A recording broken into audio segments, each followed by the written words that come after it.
Kalau ternyata ini tidak dilakukan oleh Israel, tapi Israel justru akan menyerang Iran, nah disinilah akan muncul perang dengan eskalasi yang lebih besar. Karena Menteri Pertahanan dari Iran mengatakan bahwa kalau nantinya Israel akan menyerang kami, kami akan membalasnya dengan serangan yang lebih besar.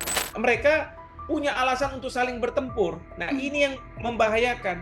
Apalagi kalau misalnya negara lain akan ikut campur di dalam peperangan ini. Misalnya Rusia, mereka mungkin boleh setuju atau tidak setuju dengan Iran, tapi mereka melihat bahwa ada potensi Amerika Serikat bisa diserang oleh Rusia. Nah, maka Rusia mungkin juga terlibat. Demikian juga negara Korea Utara akan membantu Iran.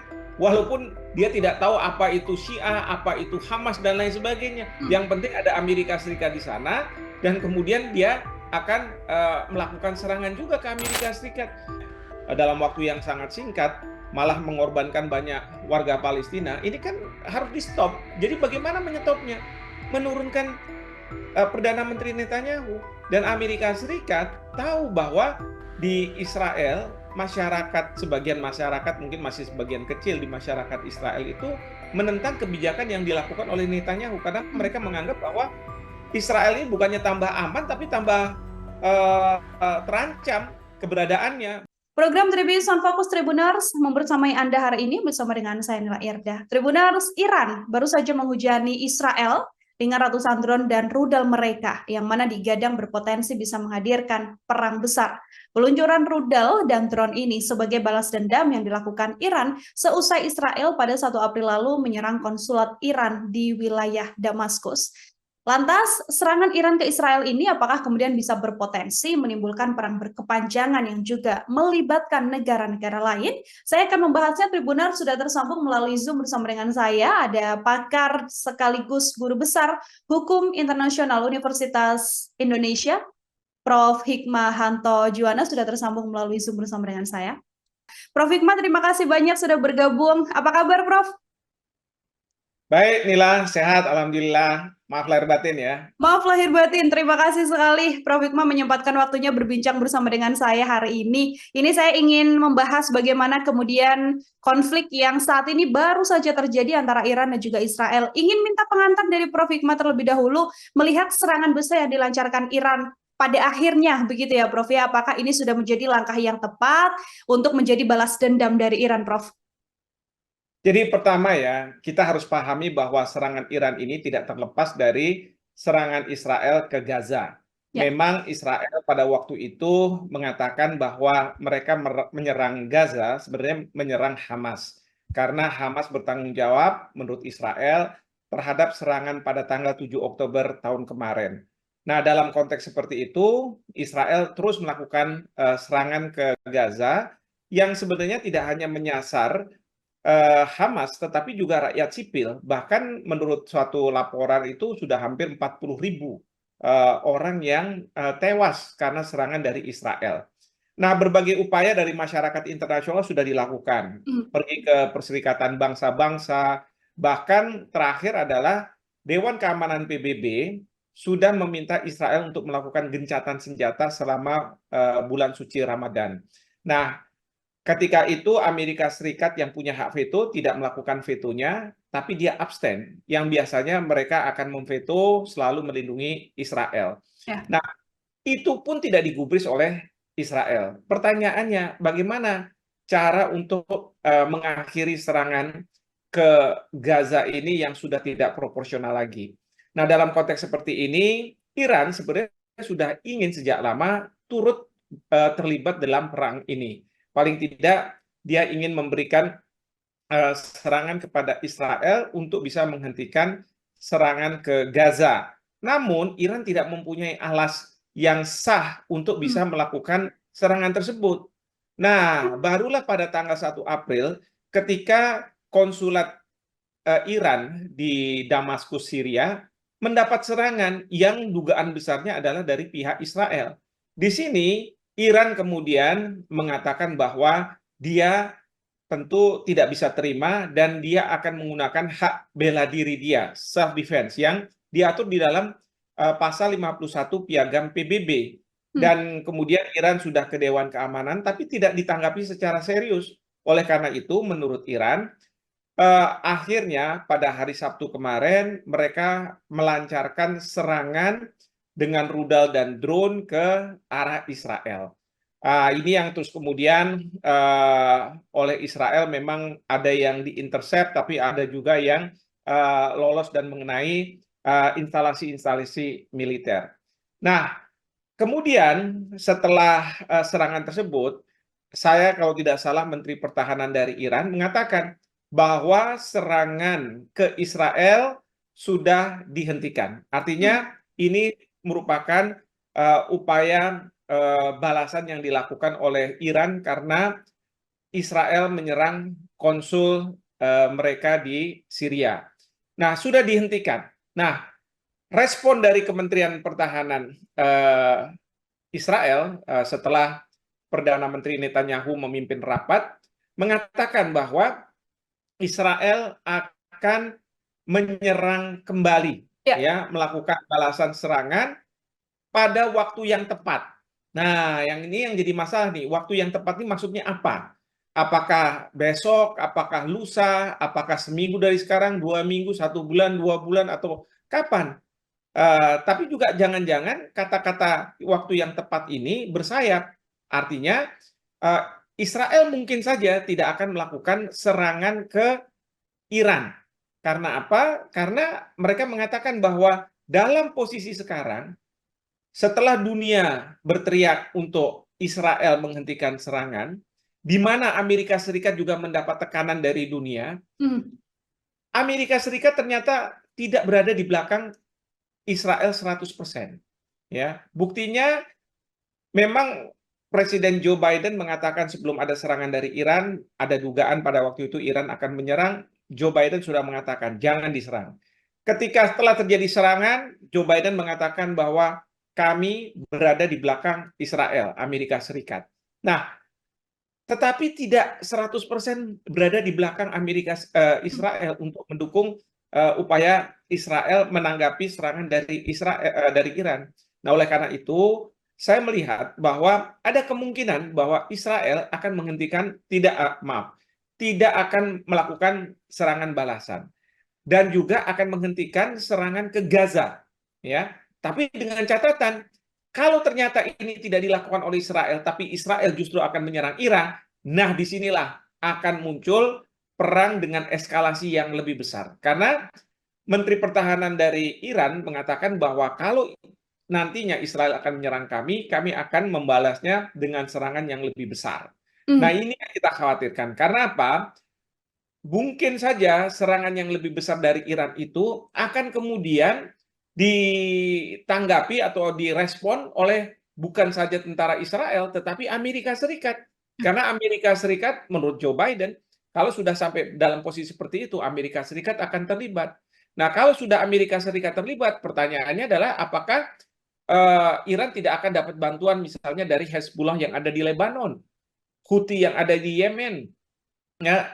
Lalu kemudian dari pihak Amerika Serikat mungkin saja negara-negara yang ada di Jazirah Arab akan membantu Amerika Serikat seperti Yordania, karena kemarin Yordania juga memfasilitasi anti rudal dari Amerika Serikat dan Inggris untuk menghentikan serangan rudal dari Iran.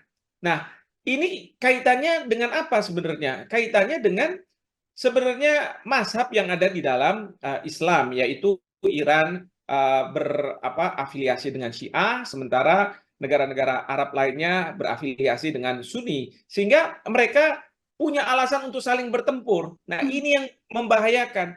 Apalagi kalau misalnya negara lain akan ikut campur di dalam peperangan ini, misalnya Rusia, mereka mungkin boleh setuju atau tidak setuju dengan Iran, tapi mereka melihat bahwa ada potensi Amerika Serikat bisa diserang oleh Rusia. Nah, maka Rusia mungkin juga terlibat. Demikian juga negara Korea Utara akan membantu Iran. Walaupun dia tidak tahu apa itu Syiah, apa itu Hamas, dan lain sebagainya. Yang penting ada Amerika Serikat di sana, dan kemudian dia akan melakukan serangan juga ke Amerika Serikat. Dan jangan lupa, negara-negara ini punya senjata nuklir Ini yang kemudian akan membahayakan dunia. Dunia akan memasuki Perang Dunia Ketiga. Oleh karena itu, kata-kata dari Menteri Pertahanan Israel yang mengatakan bahwa serangan ini akan dibalas pada waktu yang tepat, mungkin saja ini untuk tidak kemudian menyatakan bahwa Israel menyerah. Ya, tetapi Israel akan mereserve, ya, mencadangkan haknya untuk menyerang balik Iran, ya, dengan ketentuan bahwa dia harus perhitungkan kalkulasi benar-benar bahwa perang ini tidak akan bereskalasi menjadi perang yang sangat besar. Demikian juga Amerika Serikat. Di Amerika Serikat, Joe Biden sebenarnya dalam posisi yang sangat sulit karena menurut saya Joe Biden di satu sisi dia harus melindungi Israel karena lobi Yahudi di sana sangat kuat dan siapapun presiden pasti harus ada di belakang Israel. Tapi di lain sisi, dia mendapatkan tekanan dari berbagai negara yang mengatakan apa yang dilakukan Israel itu tidak benar, melanggar hukum internasional, tapi kok Amerika Serikat tetap berada di belakang mereka yang salah. Kita kan lihat misalnya Afrika Selatan mempermasalahkan Israel telah melakukan genosida di Gaza. Walaupun putusan belum ada, tetapi kan sudah menunjukkan ke arah sana. Belum lagi negara-negara di Majelis Umum PBB sudah membuat resolusi yang meminta Israel melakukan gencatan senjata. Dan kalau kita bicara di Majelis Umum PBB, kan satu negara satu suara. Itu yang sangat demokratis. Tidak seperti di Dewan Keamanan PBB yang ada hak vetonya. Tapi di Dewan Keamanan PBB kemarin itu sudah dikeluarkan resolusi yang meminta Israel untuk melakukan gencatan senjata. Tetapi Israel tidak mau melakukan ini. Dan itu mendapat perlindungan dari Amerika Serikat. Maka dunia marah sama Amerika Serikat. Dan Amerika Serikat yang dipimpin oleh Presiden Joe Biden, mereka mungkin juga merasa bahwa kami terpojokkan juga kalau misalnya terus-menerus membenarkan tindakan yang dilakukan Israel. Meskipun kita tahu di Amerika Serikat juga sekarang sedang menghadapi pemilihan presiden dan Donald Trump, saya monitor itu mengatakan bahwa seandainya saya di posisi Joe Biden sekarang, maka tidak akan ada serangan dari Iran. Tapi indikasi tidak ada serangan dari Iran itu adalah Amerika Serikat sebelum Iran menyerang Israel, dia sudah akan menyerang Iran. Nah, seperti itu. Nah, ini kan juga ya kalau misalnya Partai Republik memang gayanya adalah pokoknya perang-perang dan perang gitu ya. Lain dengan Partai Demokrat yang sekarang ini Joe Biden berasal begitu ya. Nah, jadi seperti itu inilah kondisi pada saat sekarang ini terkait dengan perang yang ada di Timur Tengah. Oke, ada dua lini tadi ya, Prof. Hikmah ya. Ketika memang nanti tidak dilakukan serangan, artinya akan berakhir dengan satu serangan Israel dibalas serangan Iran. Namun apabila waktu yang tepat ini diartikan dalam tanda kutip adalah akan melakukan serangan meskipun belum tahu kondisinya seperti apa nantinya, ini yang nantinya bisa berpotensi untuk mengakibatkan eskalasi yang lebih besar dan perang dunia ketiga mungkin saja bisa pecah di kondisi yang terjadi saat itu. Kalau kita melihat bagaimana sikap Amerika Serikat begitu ya, Prof. Hima, ini kan bias sekali. Di satu sisi Amerika mengatakan berdiri di belakang Israel, namun di satu sisi juga beberapa kali mengkritik, mendesak, dan mengkritisi apa kebijakan dari Netanyahu begitu di setiap serangan-serangan mereka ke Gaza. Kalau Prof. Hikmah melihat bagaimana kemudian keterlibatan atau campur tangan Amerika Serikat ini nantinya justru kembali bisa mempengaruhi Israel dan melakukan serangan balasan lanjutan ke Iran nantinya, Prof. Ya, yang pasti kalau di bawah Presiden Joe Biden, saya tidak yakin ya bahwa Presiden Joe Biden akan terlibat langsung di dalam perang yang ada di Timur Tengah. Ya, karena ini akan mengeskalasi. Bukannya tidak mungkin bahwa Rusia akan masuk ke situ. Itu sudah jadi hitungan dari Presiden Joe Biden. Nah, kemudian Joe Biden di dalam negeri juga harus menghadapi lobby-lobby Yahudi yang meminta bahwa Presiden harus melindungi Israel, ya, dalam bentuk keterlibatan dan sebagainya. Maka yang saya lihat sekarang ini, kebijakan dari pemerintah Amerika Serikat ini adalah kebijakan yang mengambang, ya. Tidak secara tegas bahwa saya akan dalam posisi untuk melindungi Israel, tapi juga tidak tegas dalam konteks saya akan mengutamakan masalah kemanusiaan, begitu. Jadi itu mengambang menurut saya.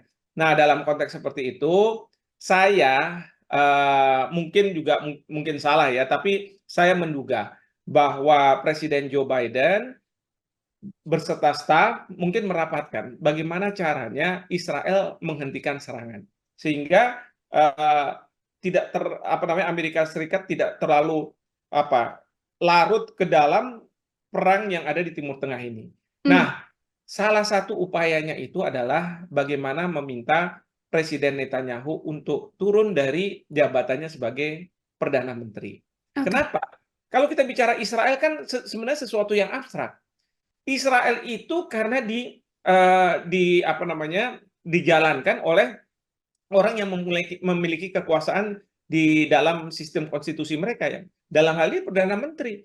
Nah, kalau misalnya Perdana Menteri itu seperti Netanyahu yang sangat berkeras akan menghabiskan Hamas di Ya. Gaza ya, yang belum tentu bisa gitu ya, dalam waktu yang sangat singkat, malah mengorbankan banyak warga Palestina, ini kan harus di-stop. Jadi bagaimana menyetopnya? Menurunkan Perdana Menteri Netanyahu. Dan Amerika Serikat tahu bahwa di Israel, sebagian masyarakat, mungkin masih sebagian kecil di masyarakat Israel itu menentang kebijakan yang dilakukan oleh Netanyahu. Karena mereka menganggap bahwa Israel ini bukannya tambah aman, tapi tambah terancam keberadaannya, bahkan warga negaranya yang berada di berbagai negara, termasuk juga oposisi.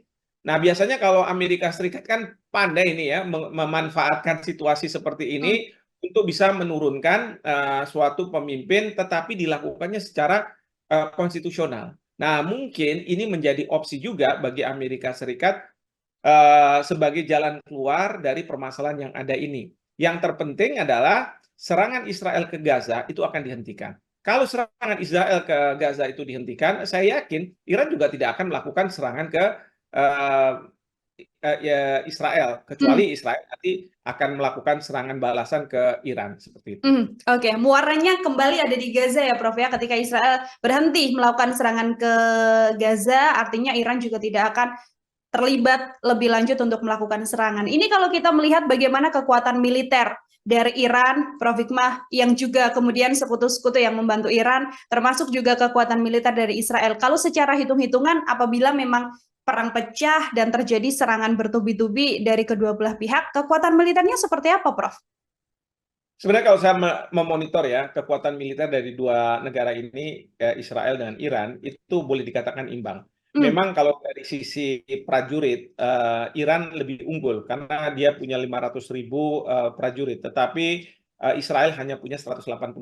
Tapi ingat, Israel punya peralatan-peralatan militer yang canggih. Bahkan peralatan militer yang dia beli mungkin dari Amerika Serikat, dapatkan dari Amerika Serikat, kemudian dibuat lebih canggih lagi. Sementara Iran peralatan militernya banyak yang sudah kadaluarsa lah, kira-kira seperti itu ya. Tetapi juga jangan lupa bahwa Iran punya drone ya, dan itu sangat mematikan gitu ya. Kemudian juga rudal dan lain sebagainya. Belum lagi mungkin di Israel walaupun tidak diungkap secara terbuka punya senjata nuklir. Demikian juga Iran. Mereka punya kapabilitas untuk mengubah teknologi nuklir mereka mungkin menjadi senjata nuklir. Nah, jadi kalau misalnya dua negara ini boleh dikatakan imbang sebenarnya. Tapi masalahnya adalah kalau misalnya Israel kemudian mendapat dukungan dari Amerika Serikat, maka menjadi tidak imbang. Nah, untuk membuat supaya imbang lagi, mungkin Rusia akan masuk atau mungkin Korea Utara akan masuk seperti itu. Oke, ada Rusia dan juga Korea Utara yang berkemungkinan masuk untuk membersamai Iran untuk bisa melawan Israel apabila di belakangnya ada Amerika Serikat yang membantu ya, Prof Hikmah ya. Artinya ini kembali bisa membuat eskalasi perang panjang bisa terjadi, Prof, apabila memang parah-parahnya adalah bergabungnya Rusia atau Korea Utara untuk membantu Iran melawan Israel. Ya, bisa panjang, bisa cepat. Cepat itu kalau senjata nuklir sudah berbicara, begitu kan. Tapi semua jadi punah semua, ya kan? Kalau panjang itu kalau senjata nuklir tidak digunakan, ya seperti sekarang ini terjadi di Ukraina. Jadi perang itu jadi akan sangat lama. Tapi kalau misalnya lama pun, ini juga tidak positif bagi dunia. Karena apa? Akan terjadi pelambatan perekonomian dunia. Lalu kemudian supply chain akan terganggu. Belum lagi krisis pangan di negara-negara berkembang. Belum lagi juga krisis keuangan mungkin yang akan muncul. Jadi banyak ikutan-ikutannya. Sehingga di sini Presiden Joe Biden juga sangat hati-hati di dalam menentukan sikap dari Amerika Serikat. Bagaimana Amerika Serikat? Apakah mereka harus 100% berada di belakang Israel, atau Amerika Serikat juga mempengaruhi Perdana Menteri Netanyahu untuk tidak melakukan serangan-serangan kembali, bahkan serangan ke Iran maupun serangan ke Gaza misalnya seperti itu. Ini semua dikalkulasi mungkin secara matang di Washington DC. Oke. Terakhir dari saya, Prof. Hikmah, ini kan ada beberapa negara lain yang juga concern untuk membela Gaza, untuk kemudian mengecap aksi Israel, termasuk diantaranya adalah Indonesia begitu ya. Negara-negara yang kemudian tidak terlibat secara langsung dalam konflik antara Israel dan juga Iran ini, apa yang kemudian bisa dilakukan untuk menghentikan atau tidak menjadikan perang ini semakin besar sampai terjadinya perang dunia ketiga, Prof? Ya, kalau saya melihat adalah negara-negara ada yang akan langsung berpihak. Saya ambil contoh misalnya Israel dengan Amerika Serikat mungkin punya fakta pertahanan yang mengatakan bahwa serangan terhadap Israel berarti serangan terhadap Amerika Serikat. Nah, nanti Amerika Serikat juga akan mengatakan, NATO kamu juga harus bantu kami. Ya, negara-negara NATO nanti akan membantu, ya kan? Lalu kemudian bagaimana dengan Iran? Iran juga nanti akan juga melakukan hal yang sama. Nah, menurut saya ada satu negara yang sangat netral dan netralitasnya itu dijamin, yaitu Indonesia. Karena apa? Politik luar negeri kita adalah bebas aktif. Kita nggak akan memihak kok. Kita juga nggak akan membenarkan tindakan yang dilakukan oleh Iran. Kita juga nggak mau membenarkan tindakan yang dilakukan oleh Israel ataupun Amerika Serikat. Nah, dalam situasi seperti ini, memang mereka membutuhkan negara seperti Indonesia. Negara yang netral, yang bisa menjadi peace broker, ya, juru damai agar tidak terjadi eskalasi perang. Nah, disinilah pentingnya pemerintah memanfaatkan kesempatan ini untuk bisa memunculkan perdamaian itu. Nah, seharusnya ya Menteri Luar Negeri Indonesia, karena kita sudah menjadi negara kelas menengah yang sangat diperhitungkan oleh dunia, Menteri Luar Negeri itu difasilitasi dengan pesawat terbang sendiri, ya. Sehingga beliau bisa melakukan yang disebut sebagai shuttle diplomacy, bisa ke sana kemari dan lain sebagainya, ya, tanpa harus menunggu penerbangan terjadwal. Belum lagi kalau penerbangannya delay lagi, aduh itu repot gitu ya. Nah, tapi kalau misalnya dia punya pesawat seperti Bapak Presiden punya pesawat kepresidenan, dia bisa pergi ke sana kemari, ya, ke New York, bicara ke Perserikatan Bangsa-Bangsa, ke Dewan Keamanan, ke Majelis Umum PBB, lalu kemudian ke Washington DC, kemudian ke negara-negara besar di Eropa, lalu ke Yordania, lalu ke Iran, ya. Mereka terus berputar-berputar semua negara yang katakanlah berkaitan dengan masalah ini, lalu mencoba merumuskan solusi, dan solusi itu yang disampaikan.